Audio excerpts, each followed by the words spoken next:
परम सन्मानयोग जुगो जुग अटल तख्त चबर दे मालक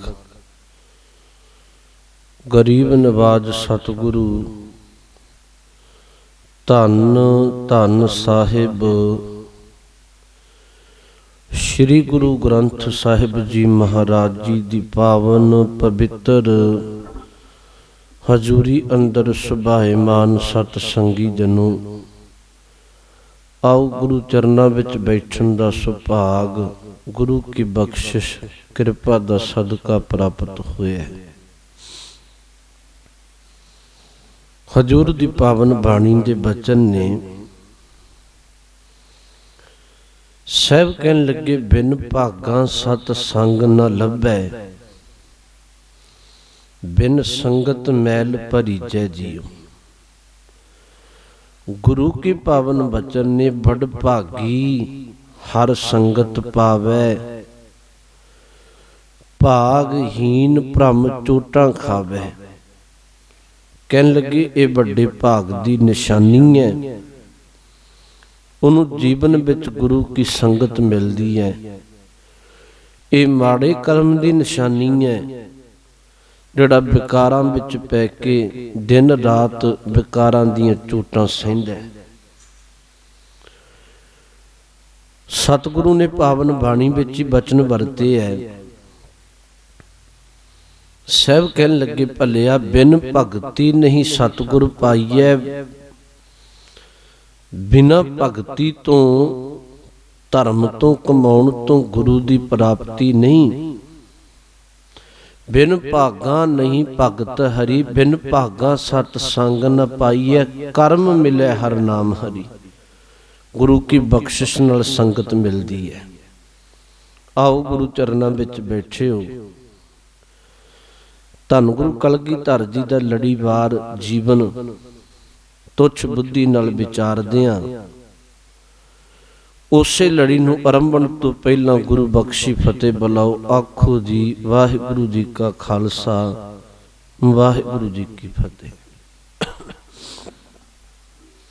सहब बख्शिशां करदे मालवे दे इलाके विच विचरदियां कोटकपुरे तो ढिलवां जैतो दी जू रामे आने दी धरती ते पहुंचे। माझे दे कुछ चौधरी लोग आए, विचारा हुईयां। सहब नूं विदावा लिख के दिता है। हजूर ने एक शब्द वरत्या सी, कहन लगे तुसी जम्मियां विच नहीं, तुसी नकम्मियां विचों। इथों महाराज तुरदे है, अगाह नूं ते तुरन लगे ने। उदों ही याद रखियो, सतगुरु दे चरना विच मान गिल, फिर इस तो बाद हजूर दे चरना विच दीने तो बेअंत थावां दे सूरमे धाड़वी सरदार, सतगुरु दे चरना विच महराज फूल दे लोक, सारे मालवे दे इलाके दे सिख। जदों जंग की खबर इन्हां दे कन्नां तक पहुंची, गुरु की लश्कर विच गुरु की फौज विच आ शामिल हुए। इतों सहब तुर के गुरु कलगीधर महाराज चौंतड़ा एक पिंड पैंदा है, चौंतड़े दी धरती ते गए। इत्थे एक ताल एक सरोवर सी। चौंतड़े दे लोकां सतगुरु दी सेवा कीती। सहब ने एक बचन वरत्या, कहन लगे आ जिहड़ा ताल है, लोक गंगा नूं पवित्र मनदे है, पर एक गंगा तो भी कई गुना पवित्र है। सहब कहन लगे सिखो, इउं समझो तुहाडे घर विच ही गंगा है, तुहानूं किते जाण दी लोड़ नहीं है।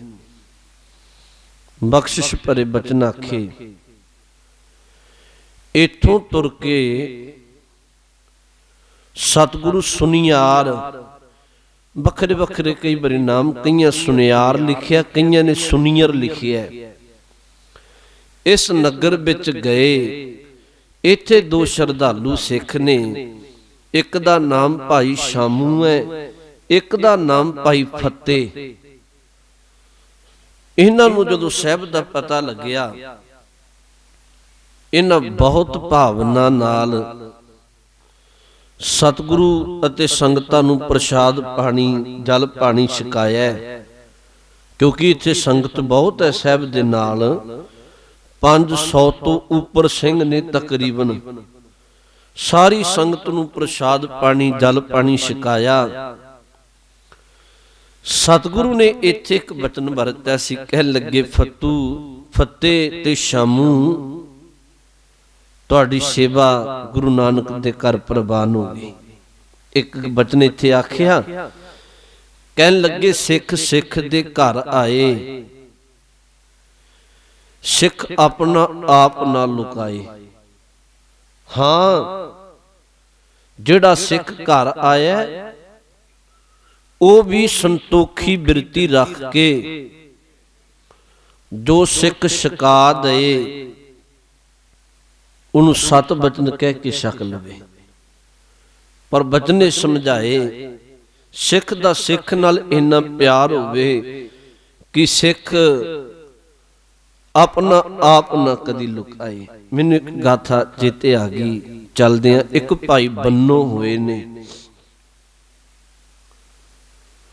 ਕਿਤੇ ਪੁੱਛਿਆ ਸੀ ਸਾਹਿਬ ਨੂੰ ਵੀ ਸਤਿਗੁਰੂ ਕੋਈ ਸਿੱਖ ਦੱਸੋ ਜਿਹੜਾ ਧੰਦਾ ਵੀ ਕਰੇ, ਜਿਹੜਾ ਧਰਮ ਵੀ ਕਮਾਏ। ਸਤਿਗੁਰੂ ਨੇ ਇੱਕ ਸਿੱਖ ਨੂੰ ਲਾਹੌਰ ਦੀ ਧਰਤੀ ਤੇ ਭਾਈ ਬੰਨੋ ਕੋਲ ਘੱਲਿਆ। ਕਹਿਣ ਲੱਗੇ ਉਹਦੇ ਘਰ ਚਲਿਆ ਜਾ, ਤੈਨੂੰ ਸਮਝ ਆ ਜਾਏਗੀ। ਹੁਣ ਉਹ ਸਿੱਖ ਗਿਆ। ਉਹਦਾ ਅਗਾਂ ਕਾਰੋਬਾਰ ਸੀ ਦੁੱਧ ਦਾ, ਘਿਓ ਦਾ। ਜਦੋਂ ਸਿੱਖ ਦੁਕਾਨ ਤੇ ਗਿਆ, ਪੁੱਛ ਪਛਾ ਕੇ ਭਾਈ ਬੰਨੋ ਦੇ ਅਗਾਂ ਜਿਹੜਾ ਭਾਈ ਬੰਨੋ ਸੀ ਉਹ ਕਿਸੇ ਨਾਲ ਕੇਵਲ ਕੁਝ ਆਨਿਆਂ ਦਾ ਕਹਿ ਲੋ ਜਾਂ 1 ਟਕਾ ਕਹਿ ਲੋ, ਸੌਖੇ ਸ਼ਬਦਾਂ ਵਿੱਚ 1 ਟਕੇ ਦੀ ਖਾਤਰ ਕਿਸੇ ਗਾਹਕ ਨਾਲ ਝਗੜਾ ਕਰ ਰਿਹਾ ਹੈ। ਗੱਲ ਇਹ ਕਹਿ ਰਿਹਾ ਵੀ ਸਜਣਾ ਆਹ ਟਕਾ ਹਿਸਾਬ ਵਿੱਚ ਮੇਰਾ ਬਣਦਾ ਹੈ। ਇਵੇਂ ਬਹਿਸਬਾਜ਼ੀ ਚੱਲ ਰਹੀ ਹੈ। ਤੇ ਜਿਹੜਾ ਸਿੱਖ ਗਿਆ ਸੀ ਉਹਨੇ ਸੋਚਿਆ ਵੀ ਸਾਹਿਬ ਨੇ ਤਾਂ ਕਿਹਾ ਸੀ ਸਿੱਖ ਬੜਾ ਕਮਾਲ ਦਾ ਹੈ, ਇਹ ਤੇ ਸੇਵਲ 1 ਰੁਪਈਏ ਖਾਤਰੀ ਝਗੜਾ ਕਰੀ ਜਾ ਰਿਹਾ ਹੈ। ਚਲੋ ਉਹਨਾਂ ਦਾ ਹਿਸਾਬ ਨਿਬੜਿਆ। ਜਦੋਂ ਭਾਈ ਬੰਨੋ ਨਾਲ ਗੱਲ ਹੋਈ ਵੀ ਮੈਨੂੰ ਸਾਹਿਬ ਨੇ ਘੱਲਿਆ, ਗੁਰੂ ਅਰਜਨ ਸਾਹਿਬ ਵੇਲੇ ਦੀ ਗਾਥਾ ਹੈ, ਤਾਂ ਸਿੱਖ ਨੂੰ ਬੜੇ ਚਾਉ ਤੇ ਅਦਬ ਨਾਲ ਆਪਣੇ ਘਰ ਲੈ ਗਿਆ। ਘਿਓ ਦਾ ਕਾਰੋਬਾਰ ਸੀ। ਹੁਣ ਸਿੱਖ ਨੇ ਅਗਾਂਹ ਆਖਿਆ ਵੀ ਸਜਣਾ ਇਸ਼ਨਾਨ ਕਰੇਗਾ, ਘਰ ਲਿਜਾ ਕੇ ਪਹਿਲੋ ਪਹਿਲ ਵੀ ਇੰਨਾ ਸਫ਼ਰ ਕਰਕੇ ਆਏ ਤੇ ਪ੍ਰਸ਼ਾਦ ਪਾਣੀ ਛਕਣ ਤੋਂ ਪਹਿਲਾਂ ਜੇ ਆਪਣੇ ਤਨ ਨੂੰ ਧੂੜ ਮਿੱਟੀ ਉਤਾਰਨਾ, ਇਸ਼ਨਾਨ ਕਰਨਾ, ਸਿੱਖ ਨੇ ਕਿਹਾ ਵੀ ਕਰ ਲਾਂਗਾ। ਅੱਗੋਂ ਸਿੱਖ ਪੁੱਛਦਾ ਵੀ ਇਸ਼ਨਾਨ ਘਿਓ ਨਾਲ ਕਰਨਾ ਜਾਂ ਪਾਣੀ ਨਾਲ ਕਰਨਾ। ਸਿੱਖ ਨੇ ਸੋਚਿਆ ਵੀ ਇਹਨੂੰ ਦੇਖ ਹੀ ਲੈਣੇ, ਕਹਿਣ ਲੱਗਿਆ ਵੀ ਘਿਓ ਨਾਲ ਹੀ ਇਸ਼ਨਾਨ ਕਰ ਲਵਾਂਗੇ। ਘਿਓ ਦਾ ਕਾਰੋਬਾਰ ਸੀ ਉਹਦਾ। ਉਹਨੇ ਲੱਕੜ ਦਾ ਫੱਟਾ ਰੱਖ ਕੇ 1 ਪੀਪਾ ਘਿਓ ਦਾ ਰੁੜਤਾ ਸਾਫ਼ ਕਰਨ ਲਈ। 2-4 ਪੀਪੇ ਕੋਲ ਰੱਖਤੇ ਵੀ ਤੂੰ ਅੱਜ ਸਿੱਖਾ ਭਾਵੇਂ ਘਿਓ ਨਾਲ ਹੀ ਇਸ਼ਨਾਨ ਕਰ ਲੈ, ਮੈਨੂੰ ਇਤਰਾਜ਼ ਨਹੀਂ ਹੈ, ਉੱਪਰ ਦੀ ਗਰਮ ਪਾਣੀ ਵਗਾ ਲਈ।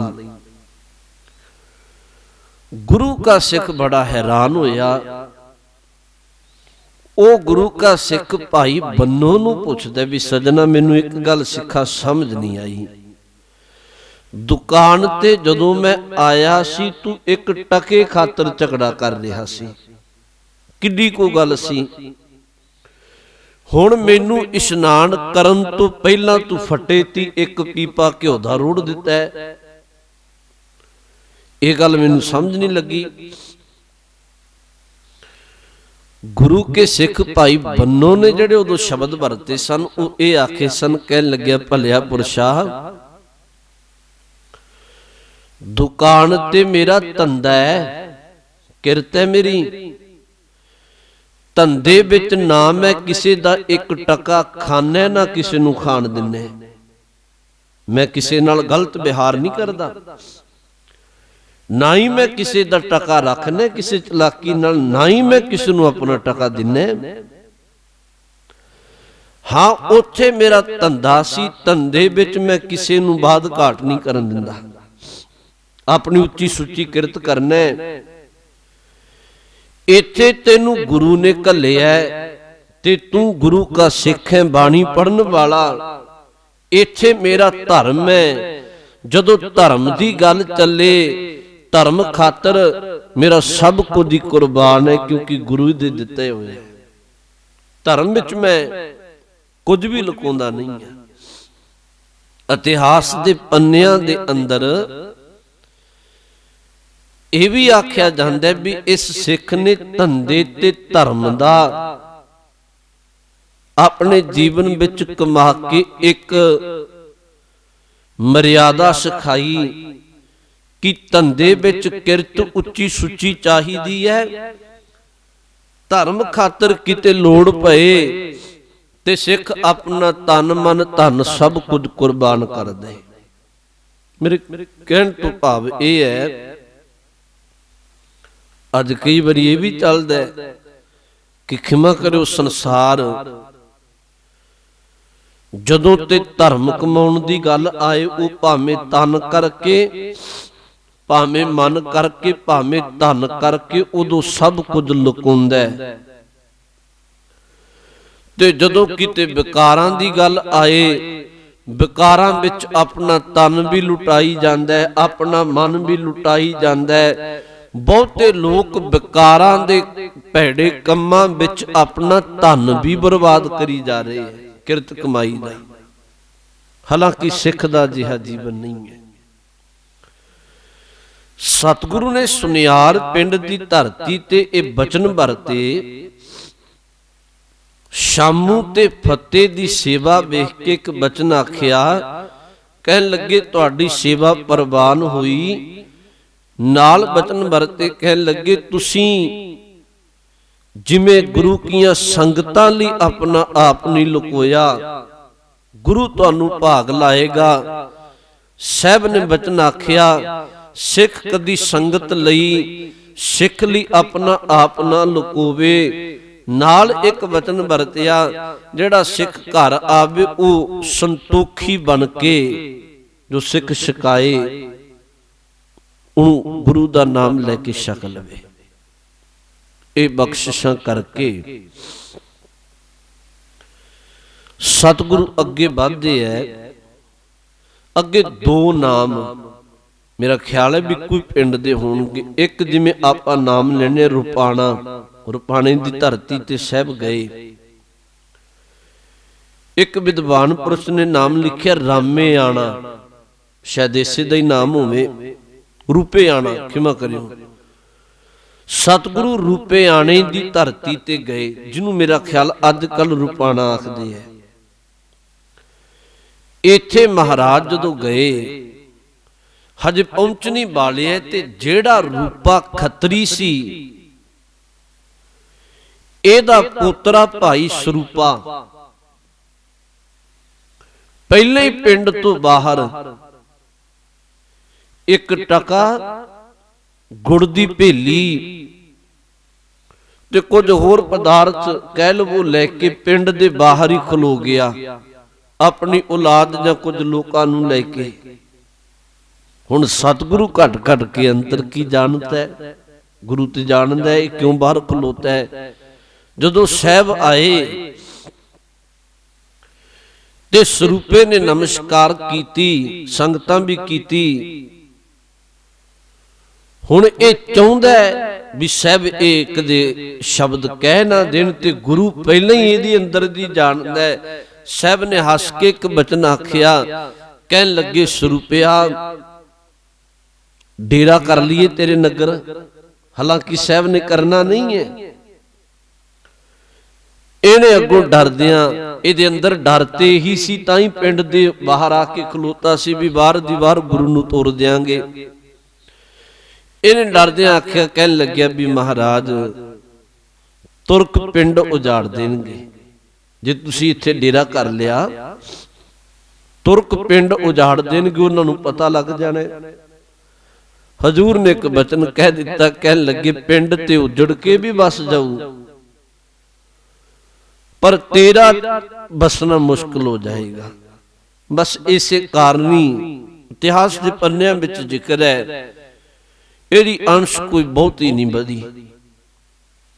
सतगुरु महाराज इत्थों दी हो के कान सिंह नाभा ने एक बचन होर भी लिखिया है, इतिहास विचों नहीं मिलिया, हो सकता है किसी विद्वान लिखिया हो, मैं भी नहीं आखदा, पर कान सिंह नाभा ने यह शब्द लिखिया है कि रूपाणे दी धरती ते महाराज ने घोगड़ दी जून विच पिया होया एक पापी जीव, सतगुरु ने ओदा पार उतारा भी इत्थे कीता है। उन्हें अरजोई कीती, गुरु ने ओदी रूह प्रगट कीती, सिखां नूं वार्ता समझाई ते सतगुरु महाराज ने घोगड़ दी जून विच पए हुए उस पापी दा भला करके उहनूं भी चरनां विच थां बख्शिया। इत्थों महाराज तुरदे है। हुण सतगुरु दा जिहड़ा टिकाणा है ना, वो खिदराणे दी ढाब है, जा इधर नूं रहे ने। महाराज इत्थों लंघदियां रास्ते विच एक घटना ये वरती कि किसी सिख ने पिछों सूह लैके गुरु नूं सुनेहा लाया, इसे रूपाणे दी धरती ते महाराज वजीर खां बहुत नेड़े आ गया। साहब ने आख्या कोई गल नहीं है। जिहड़ा दान सिंह बराड़ सी महाराज जी दे नाल, इहने अंदर डर आया भी किते वजीर खां पापी हजे टिकाने ते पहुंचण तो पहले ही हमला ना कर दे। गुरु कलगीधर जी दे घोड़े नूं इहने चाबुक मारी, डंडा मारिया, कहलबू चाबुक मारी भी होर दौड़े, शब्द वरते भी दौड़ होर तेज। सतगुरु महाराज ने उदों दान सिंह बराड़ नूं शब्द आखे, कहन लगे नहीं ये बहुत निराला है, इस घोड़े की बड़ी सेवा, इनू इस तरह चाबुक मारना ठीक नहीं। दान सिंह बराड़ ने 19 पैरी भुल बख्शाई सतगुरु तो। इथों अगां लंघदियां जा रहे ने ते गुरु कलगीधर महाराज नूं साहब ने जल मंगिया छकण दे लई।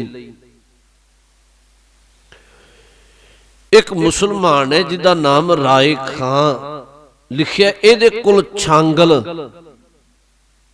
छांगल दा भाव सौखे शब्दां विच कर लईए, जिवें पुरातन समय सियाणे बजुर्गां नूं पता है कूना आदक हुंदा सी पानी दा, बहुत मोटे कपड़े दा बनिया हुंदा सी, उहदे विच पानी ठंडा रहिंदा सी। इहदे कोल छांगल पानी दी सी ते राय खां तो जदों पानी सिख ने आख्या भी साहब ने छकना है, अगों इहने एक टका मंगिया। खजानची सिंह ने एक टका खजाने विचों कढ के देन लग्या, इहने मोहर मंग ली, सोने दी मोहर मंगी। जदों सिख खजानची मोहर कढ के पानी बदले देन लग्या, इहने 10 मोहरां मंग लियां। आखिर गुरु के सिख ने खजाने विचों मोहरां इहनूं दे के पानी ते ले लिया। साहब ने जल छक के एक बचन आख्या, कह लगे खानिया तू पानी तुम भी बदला है, तेरा कोई ईमान नहीं है। पानी ते रब्बी कुदरत है ते तेरे कोल जे 2 घुट पानी सी मंगण ते भी तू पानी नहीं दिता। हजूर महाराज ने इनू बचन वरते सी, तू पानी तू भी गया गुजरे, पानी तू भी पतले। इथों महाराज तुर के आखिर सफर तय करदियां खिदराने दी ढाब ते पहुंच गए। बैराड़ नाल है, वेख्या बहुत निर्मल जल है, एक थां इकट्ठा होया होया है। इत्थे मैं एक पल तुहानू बेनती कह दियां, खिदराने दे अखरी अर्थ हुंदे ने। खिदर दा अखरी अर्थ हुंदा तपस्वी। जदों शब्दां नूं संधि विछेद कीता जांदा है, खिदर दा अर्थ हुंदा तपस्वी। दूजा शब्द रह गया आयन, विचों निकलदा है, शब्दां दी अमीरी है। इहदा अर्थ हुंदा घर, तपस्वियां दा घर। खिदराने दे अखरी अर्थ ने कान सिंह नाभा ने कीते है। असल विच जिहड़ी इह ढाब सी ना, जिहड़ा इह खिदराना उदों वसों ते नहीं सी बहुती, पर कुदरती तौर ते इह थां डूंगा सी, 4 चुफेरे उच्चा सी।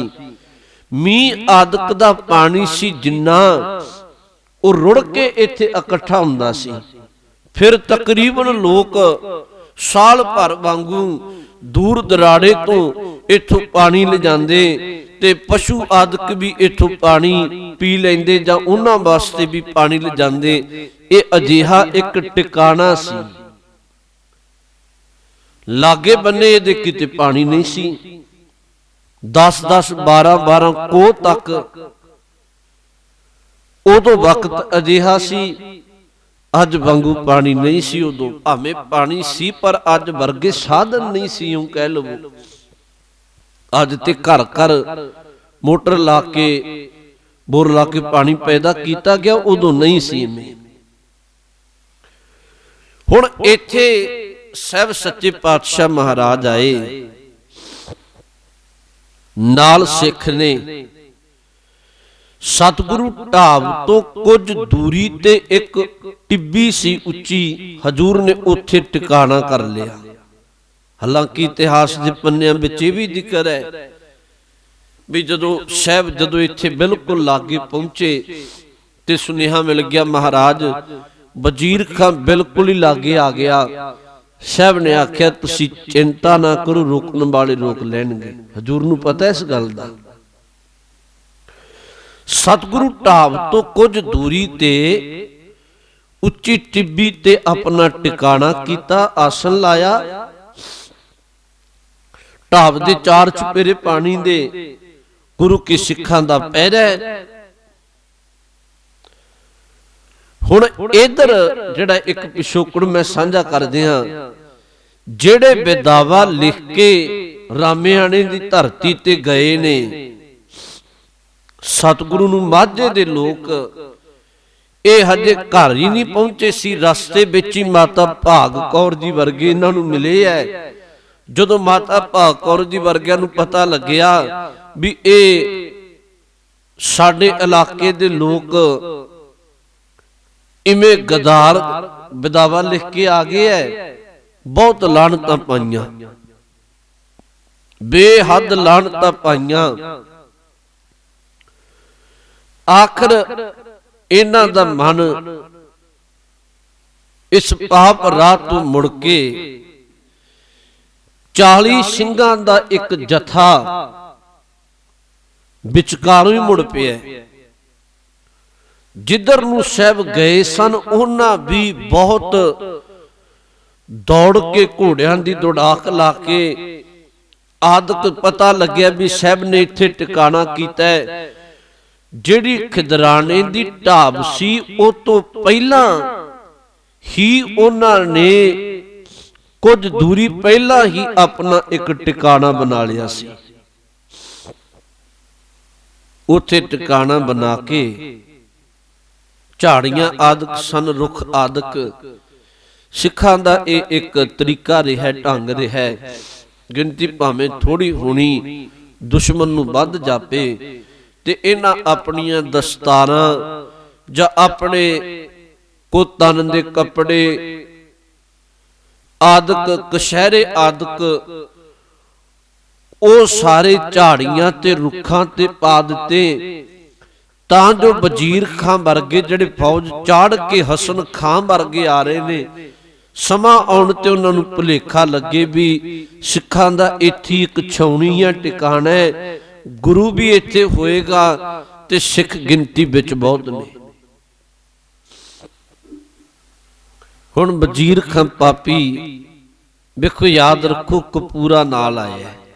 ਇਤਿਹਾਸ ਦੇ ਪੰਨਿਆਂ ਨੂੰ ਭੁੱਲਿਓ ਨਾ, ਜਿਹੜਾ ਕੋਟਕਪੂਰੇ ਦਾ ਕਪੂਰਾ ਸੀ, ਡਰਦਿਆਂ ਮਾਰਾ ਹੀ ਨਾਲ ਲੈ ਵਜ਼ੀਰ ਖਾਂ ਦੇ, ਉਹ ਵੀ ਨਾਲ ਆਇਆ। ਹੁਣ ਸਤਿਗੁਰੂ ਦੇ ਗੁਰੂ ਕੇ ਸਿੱਖਾਂ ਨੇ ਜਦੋਂ ਵਜ਼ੀਰ ਖਾਂ ਆਇਆ, ਸਤਿਗੁਰੂ ਹਜੇ ਦੂਰ ਨੇ, ਪਹਿਲੇ ਬਿਉਂਤਬੰਦੀ ਬਣਾਈ ਸੀ। ਭਾਈ ਰਾਏ ਸਿੰਘ ਵਰਗੇ ਮਹਾ ਸਿੰਘ ਆਗੂ ਹੈ, ਮਾਤਾ ਭਾਗ ਕੌਰ ਜੀ ਵਰਗਿਆਂ ਨੇ ਆਖਰ ਇੱਕ ਸਿੱਖ ਬਾਹਰ ਨਿਕਲ ਕੇ ਇੱਕੋ ਵਾਰ ਗੋਲੀਆਂ ਨਾਲ ਹਮਲਾ ਕਰਦਾ ਹੈ। ਕੁਝ ਸਿੱਖ ਵਿੱਚੋਂ ਗੋਲੀਆਂ ਜਾਂ ਤੀਰ ਆਦਿਕ ਚਲਾਉਂਦੇ ਨੇ, ਕਈ ਤੁਰਕ ਮੌਤ ਦੇ ਘਾਟ ਉਤਰ ਜਾਂਦੇ ਆ। ਵਜ਼ੀਰ ਖਾਂ ਨੇ ਇੱਕ ਵਾਰ ਫੌਜ ਰੋਕ ਕੇ ਦੇਖਿਆ ਵੀ ਕਿੱਧਰ ਸਿੱਖਾਂ ਦਾ ਟਿਕਾਣਾ। ਇਹਦੀ ਨਜ਼ਰੀ ਗੁਰੂ ਕੇ ਸਿੱਖਾਂ ਦੀਆਂ ਖਿਲਰੀਆਂ ਦਸਤਾਰਾਂ ਰੁੱਖਾਂ ਤੇ ਪਈਆਂ, ਗੁਰੂ ਕੇ ਸਿੱਖਾਂ ਦੇ ਵਸਤਰ ਪਏ ਵੇਖੇ। ਵਜ਼ੀਰ ਖਾਂ ਨੇ ਆਪਣੇ ਨਾਲ ਸ਼ਮਸ਼ ਖਾਂ ਤੇ ਹੁਸੈਨ ਖਾਂ ਨੂੰ ਆਖਿਆ, ਪੱਕੀ ਗੱਲ ਹੈ ਗੁਰੂ ਗੋਬਿੰਦ ਸਿੰਘ ਸਾਹਿਬ ਇੱਥੇ ਹੋਣਗੇ। ਹਾਲਾਂਕਿ ਸਤਿਗੁਰੂ ਤੇ ਅਗਾਂਹ ਨੇ। ਫਿਰ ਇਹਨੇ ਆਪਣੇ ਭਾਣੇ ਹਮਲਾ ਕੀਤਾ। ਗੁਰੂ ਕੇ ਸਿੱਖਾਂ ਨੇ 5 ਸਿੰਘਾਂ ਦਾ ਜਥਾ ਬਾਹਰ ਕੱਢਿਆ, ਬਾਕੀਆਂ ਨੇ ਅੰਦਰੋਂ ਫਿਰ ਤੀਰ ਗੋਲੀਆਂ ਆਦਿਕ ਚਲਾਏ। ਗੁਰੂ ਕਲਗੀਧਰ ਜੀ ਉੱਚੀ ਟਿੱਬੀ ਤੇ ਬੈਠ ਕੇ ਉਥੋਂ ਤੀਰ ਚਲਾ ਰਹੇ ਨੇ। ਸਾਹਿਬ ਨੇ ਜਿੰਨੇ ਤੀਰ ਮਾਰੇ ਉਹ ਇਹਨਾਂ ਤੁਰਕਾਂ ਦੇ ਆਗੂਆਂ ਦੇ ਮਾਰੇ ਨੇ, ਜਿਹੜੇ ਇਹਨਾਂ ਵਿੱਚੋਂ ਆਗੂ ਸਨ। ਇਤਿਹਾਸ ਦੇ ਪੰਨਿਆਂ ਵਿੱਚ ਜ਼ਿਕਰ ਹੈ, ਇੱਕ ਤੀਰ 5-5 4-4 ਤੁਰਕਾਂ ਦਾ ਪਾਰ ਉਤਾਰਾ ਕਰ ਦਿੰਦਾ ਹੈ। ਹੁਣ ਸਤਿਗੁਰੂ ਮਹਾਰਾਜ ਨੇ ਉੱਥੋਂ ਤੀਰ ਚਲਾਏ। ਆਖਰ ਇੱਕ ਬਹੁਤ ਭਿਆਨਕ ਜੰਗ ਇੱਥੇ ਹੋਈ। ਕੁਝ ਘੰਟੇ ਜੰਗ ਹੋਈ, ਬਹੁਤੇ ਤੁਰਕਾਂ ਦਾ ਨਾਸ਼ ਹੋ ਗਿਆ। ਇੱਥੇ ਗੁਰੂ ਕੇ ਸਿੱਖ ਵੀ ਸ਼ਹੀਦ ਹੋਏ। ਆਖਰ ਪਾਣੀ ਦੀ ਪਿਆਸ ਇੰਨੀ ਕੋ ਲੱਗੀ ਤੇ ਵਜ਼ੀਰ ਖਾਂ ਕਪੂਰੇ ਨੂੰ ਪੁੱਛਦਾ ਹੈ, ਕਪੂਰਿਆ ਪਾਣੀ ਦਾ ਕੀ ਪ੍ਰਬੰਧ ਹੈ? ਕਪੂਰੇ ਨੇ ਆਖਿਆ, ਪਾਣੀ ਦੀ ਕੋਈ ਟਿਕਾਣਾ, ਸਿੱਖਾਂ ਦਾ ਕਬਜ਼ਾ ਹੈ, ਪਾਣੀ ਤੱਕ ਤੇ ਪਹੁੰਚਣਾ ਮੁਸ਼ਕਲ ਹੈ। ਜੇ ਪਹੁੰਚਣ ਦੀ ਕੋਸ਼ਿਸ਼ ਕਰਾਂਗੇ, ਸਿੱਖਾਂ ਦੀ ਗਿਣਤੀ ਇੰਨੀ ਹੈ ਤੇ ਸਾਡਾ ਤਾਂ ਉਦੋਂ ਵੇਲੇ ਨੂੰ ਖਾਤਮਾ ਹੋ ਜਾਣਾ। ਜੇ ਪਾਣੀ ਪੀਣੇ ਤੇ 25-30 ਕੋ ਵਾਪਸ ਮੁੜਨਾ ਪਏਗਾ। ਵਜ਼ੀਰ ਖਾਂ ਨੇ ਆਖਿਆ ਵੀ ਇੱਕ ਹਮਲਾ ਕਰਕੇ ਵੇਖ ਲੈਨੇ ਆ, ਸ਼ਾਇਦ ਗੁਰੂ ਹੀ ਸਾਡੇ ਹੱਥ ਆ ਜਾਏ। ਇਹਨਾਂ ਪਿਆਸ ਨਾਲ ਤੜਫਦਿਆਂ ਵੀ ਇੱਕ ਹਮਲਾ ਹੋਰ ਆਪਣੇ ਭਾਣੇ ਕੀਤਾ ਹੈ। ਗੁਰੂ ਕੇ ਸਿੱਖਾਂ ਨੇ ਮੁਕਾਬਲਾ ਕੀਤਾ। ਆਖਰ ਸ਼ਮਸ਼ ਖਾਂ ਤੇ ਅਕਬਰ ਅਲੀ ਵਰਗਿਆਂ ਨੇ ਵਜ਼ੀਰ ਖਾਂ ਨੂੰ ਆਖਿਆ, ਕਹਿਣ ਲੱਗੇ, ਮੂੰਹ ਸੁੱਕੇ ਪਏ ਨੇ, ਕਹਿਣ ਲੱਗੇ ਅਸੀਂ ਇੱਥੇ ਦਮ ਤੋੜ ਜਾਣੇ ਪਿਆਸ ਦੀਆਂ ਮਾਰਿਆਂ। ਪੁੱਛ ਕਪੂਰੇ ਨੂੰ ਪਾਣੀ ਕਿੱਥੇ ਹੈ? ਕਪੂਰੇ ਨੇ ਫਿਰ ਆਖਿਆ, ਪਾਣੀ ਵਾਪਸ ਜਾਣਾ ਪਏਗਾ। ਵਜ਼ੀਰ ਖਾਂ ਨੂੰ ਸ਼ਮਸ਼ ਖਾਂ ਤੇ ਅਕਬਰ ਅਲੀ ਵਰਗਿਆਂ ਨੇ ਆਖਿਆ, ਕਹਿਣ ਲੱਗੇ ਵਾਪਸ ਪਰਤ ਜਾਈਏ, ਚੰਗੇ ਰਾਂਗੇ, ਨਹੀਂ ਤੇ ਸਿੱਖਾਂ ਨੇ ਤੇ ਮਾਰਨੇ ਹੀ ਮਾਰਨੇ, ਆਪਣੇ ਵਿੱਚੋਂ ਕੁਝ ਤੇ ਪਾਣੀ ਦੀ ਪਿਆਸ ਨਾਲ ਹੀ ਮਰ ਜਾਣਗੇ। ਹਾਹਾਕਾਰ ਮੱਛੀ ਜੰਗ ਦੇ ਮੈਦਾਨ ਵਿੱਚ। आखिर वजीर का पापी अपनी फौज लेके वापस जदों परतन लगे है, इन्हें एक गल होर आखी, कह लग्या भी जड़े अपने साथी मर गए उन्हां नूं दब चलीए। ते अगों फिर कपूरे वर्गिया ने जां इहदे साथियां ने आखिया छड़ खैड़ा, दबदियां नूं विच ही आपे दब जावांगे, वापस चलीए। अद्धे तड़फदे सहकदे जख्मां दे नाल आखिर ए साथी मरे उमी जंग दे मैदान विच छड़ के। ये असूल हुंदा है, याद रखियो जे, अपने साथियां दी देहां संभालना जंग दे। ये संभाल नहीं सके, ये वापस परत गए। गुरु कलगीधर महाराज उच्ची टिब्बी तो उतर के सिखां दे नाल ओ थां आए जिथे 40 सिंह माझे दे भाई महा सिंह दे नाल होके माता भाग कौर जी दे नाल होके जूझे ने। इस स्थान ते आए, साहब ने 4 चपेरे मेहर दी निगाह मारी। कुछ शहीद हो गए, कोई सहक रहा। सब तो पहला 2 सिख भाई भाग सिंह, भाई दिलबाग सिंह, दोनों दा सीस चुक के अपनी गोद विच रख के शहीद हो गए सन। अपने खीसे विचों रुमाल कढ़िया गुरु कलगीधर जी ने, इन्हां दा मुख साफ करके एक बचन आखिया, कह लगे भाग सिंह दिलबाग सिंह तुसी मेरे 5000 सिख हो। जिन्ने जिन्ने कदम कोई सिख अगां वध के लड़िया सी ना, कोई 5 कदम अगां वधिया, कोई 10 15 20 कदम, सब उन्नियां बख्शिशां कर लगे ने। बाद विच मान सिंह नूं वेखिया, मान सिंह शहीद होया पिया है, ओदा सीस अपनी गोद विच रखिया। एक बचन आखिया, कह लगे मान सिंघा तू मेरे कश्मीर दा बादशाह, उन्होंने बख्शिश कर दी।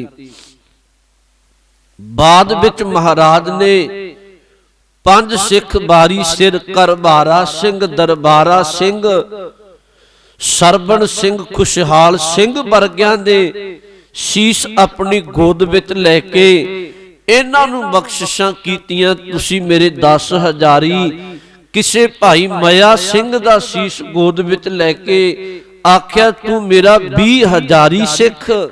याद रखियो जे, आ जिहड़ा भाई करबारा सिंह ते दरबारा सिंह ने, ये भाई मोरी सिंह दी औलाद विचों ने। बाबा मोरी जी गुरु अमरदास जी दे पुत ने। ये गुरु अमरदास जी दी पीढ़ी विचों ने दोनों भाई करबारा सिंह ते भाई दरबारा सिंह। बख्शिशां कीतियां सब नूं साहब ने इउं बख्शिशां करके। किसे नूं आखिया तू लाहौर दा बादशाह, किसे नूं आखिया महाराज सच्चे पातशाह ने तैनू बल्ख बुखारे दा इलाका बख्श दिता। बेअंत बख्शिशां करके अखीर एक निगाह मारी भाई महा सिंह ते। शहीद ते नहीं होया हजे, जख्म बहुत ने, सहक रही ने अंग। महाराज सच्चे पातशाह कोल गए, भाई महा सिंह दा शीश अपनी गोद विच रखिया, रुमाल नाल ओदा मुख साफ कीता। एक बचन आखिया, कह लगे महा सिंह मंग की मंगना है, तेनू तंदुरुस्त राजी कर दईए। तू मंग मुख विचों तेनू गुरु नानक दे घर विचों बचन दे के जिस इलाके विचों आखेगा तेनू उत्थों दा बादशाह बना दिंदे हैं। हुण इह सहक रिहा सी। याद रखियो भाई महा सिंह भाई मनी सिंह दा भतीजा है। इत्थे भाई मनी सिंह दा भरा राय सिंह शहीद हुंदा है। दोनों प्यो पुत जंग दे मैदान विच ने। ਭਾਈ ਮਹਾ ਸਿੰਘ ਨੂੰ ਪਤਾ ਸੀ ਇੱਕ ਗੱਲ ਦਾ ਕਿ ਮਾਝੇ ਦੇ ਲੋਕ ਇੱਕ ਭੁੱਲ ਕਰ ਗਏ, ਗੁਰੂ ਤੋਂ ਬੇਮੁਖ ਹੋ ਕੇ ਵਿਦਾਵਾ ਲੈ ਗਏ ਸਨ। ਸਤਿਗੁਰੂ ਨੇ ਜਦੋਂ ਬਚਨ ਆਖੇ ਤੇ ਭਾਈ ਮਹਾ ਸਿੰਘ ਨੇ ਜ਼ਖਮ ਨੇ ਸਹਿਕ ਦੇ ਫਰਕ ਦੇ ਬੁੱਲਾਂ ਨਾਲ ਇੱਕ ਬਚਨ ਆਖਿਆ, ਕਹਿ ਲੱਗਿਆ ਮਹਾਰਾਜ ਇੱਕ ਰਹਿਮਤ ਕਰ ਦਿਓ, ਟੁੱਟੀ ਗੰਢ ਦਿਓ, ਤੁਸੀਂ ਬਖਸ਼ਾਂਦੋ। ਮਾਝੇ ਦੇ ਕੁਝ ਲੋਕ ਸਤਿਗੁਰੂ ਬੇਦਾਵਾ ਲਿਖ ਗਏ, ਭੁੱਲ ਹੋ ਗਈ, ਬਖਸ਼ਿਸ਼ ਕਰ ਦਿਓ ਜੇ ਤਰੁੱਠਿਓ ਬੇਦਾਵਾ ਪਾੜ ਦਿਓ। ਗੁਰੂ ਕਲਗੀਧਰ ਜੀ ਨੇ ਬਚਨ ਆਖੇ ਕੁਝ ਹੋਰ ਮੰਗ ਲੈ, ਨੇ ਆਖਿਆ ਨਹੀਂ ਸਾਹਿਬ ਇੱਕੋ ਹੀ ਮੰਗ ਹੈ, ਉਹ ਇਹੀ ਹੈ ਵੀ ਬੇਦਾਵਾ ਪਾੜ ਦਿਓ। ਗੁਰੂ ਕਿੰਨਾ ਬਖਸ਼ੰਦ ਹੋਏਗਾ। ਮਹਾਰਾਜ ਨੇ ਉਹ ਬੇਦਾਵਾ ਆਪਣੇ ਕਮਰ ਕੱਸੇ ਵਿੱਚ ਸਾਂਭ ਕੇ ਰੱਖਿਆ ਹੋਇਆ ਸੀ।